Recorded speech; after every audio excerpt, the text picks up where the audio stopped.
It's your boy's first reaction. Today, we'll be reacting to Mr. Nightmare. First ever YouTube video. Which was uploaded 5 years ago. 5 creepy ass true stories. Wintermore Fuck no. Tactics Club. You shitty ass. My name is Alicia. Hamas. Number 5. Last night, a friend rushed me. That's Mr. Nightmare. Make sure you subscribe to the man. The man is the legendary Mr. Nightmare. Right? This ain't that now. Mr. Nightmare, please don't cover my stuff. I like Out of the house to catch the opening act at a local bar's music night. After a few drinks, I realized my phone wasn't in my pocket. I checked the table we were sitting at the bar, the bathrooms, and after no luck, I used my friend's phone to call mine. After 2 rings, someone answered, gave out a low, raspy giggle, and hung up. They didn't answer again. I eventually gave it up as a lost cause and headed home. I found my phone laying on my nightstand, right where I left it. Number 4. When I was a kid, I was always the last kid to get picked up by the bus driver to go to school. One day I was waiting for the bus by myself, and a bus with no kids. Hey.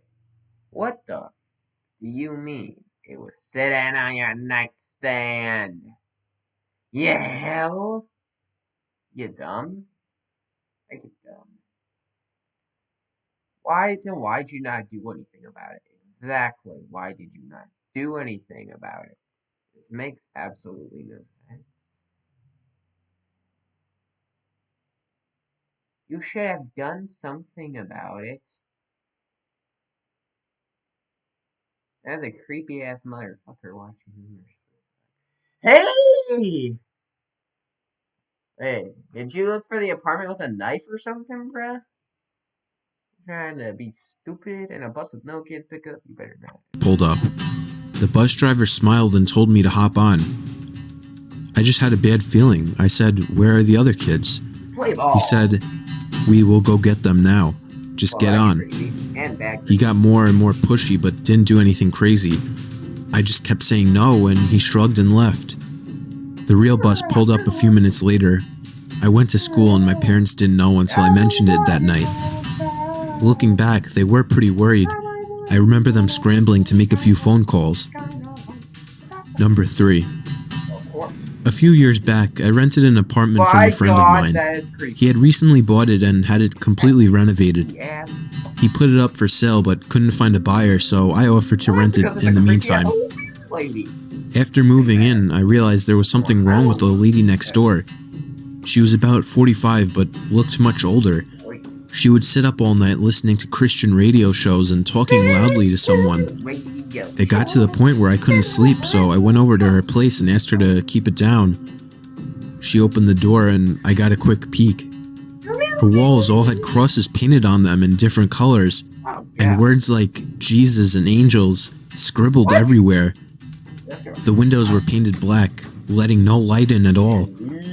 It was damp, yellow-stained 50-year-old carpets, dog shit, and cockroaches everywhere. No dog, though. I asked her to please keep it down. She just looked at me and shut the door. Then she turned up the radio even louder. The next night, I had my girlfriend staying over.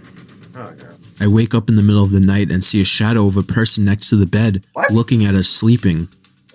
I think I'm hallucinating, as I usually do in the dark when I'm sleepy. But then, the shadow starts talking. It's my neighbor, and she's holding something in her hand. She broke in during the night, and who knows how long she stood there. "You should lock your doors at night," she says, and walks out. Excuse me, I don't want to lock. I don't have to lock my door if I don't want to, bitch. Yeah, my apartment. Weird ass motherfucker. Why the hell?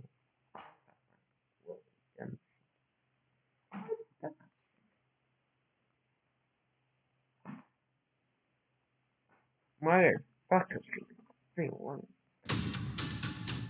The next morning, I hear someone making strange noises below my bedroom window. It's my neighbor talking to herself in tongue. She has a plastic bag in her hand with her rotting dead dog inside. Wait, what? It's hot as hell outside and I can smell death from that bag. At this point, I'm scared shitless. She's obviously very insane. I go upstairs and knock on another person's door and ask them what the hell's going on. The guy's as scared as me. Apparently, she broke into his apartment one evening as well while he was watching TV with his kids. He got up from the couch to get a snack, only to find her behind the couch, staring at him, holding a power drill. Come to think about it, now I know what was in her hand. Power drill. At this stage, I'm basically shitting myself. I call the cops and they know all about her. Apparently she's a violent schizophrenic and she hasn't taken her meds, but they can't force her or enter her apartment without her permission because she owns it. The only thing they can do is get her when she goes outside. I sit up for the next 2 days waiting for her to run out of cigarettes. When I hear her leave at 2 a.m. to go across the road to the 7-Eleven, I call the cops. They have 3 cars and a special van over in less than 2 minutes. They restrain her and throw her in the van and drive off to some institution, and in less than a minute, it's like she was never there. I never see her again. Still have nightmares about her looking at me in my sleep. Number 2. I was about 15 minutes from finishing the night shift at work when there was a massive crash on one of the windows in the office, so I get up and go check it out.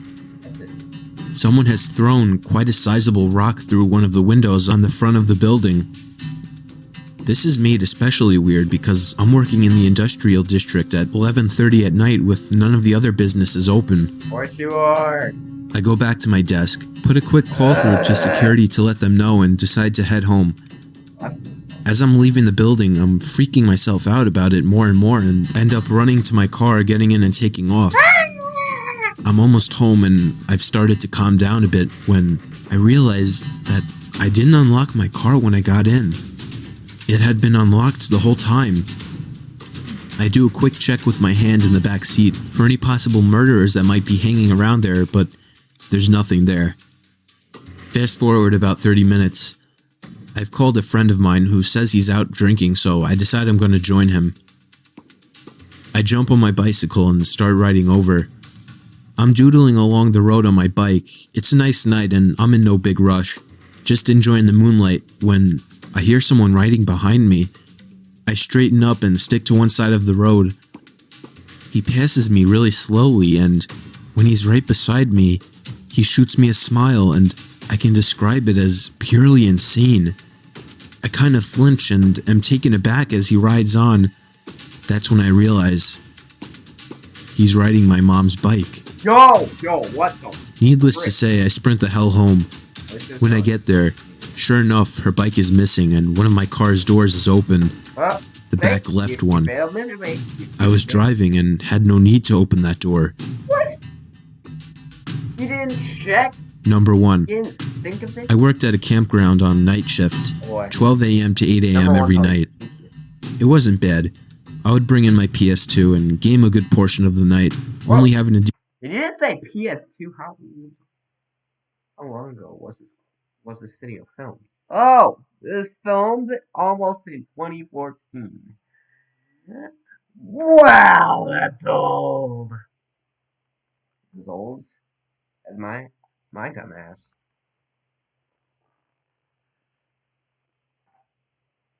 Alright, well, let me check out a long.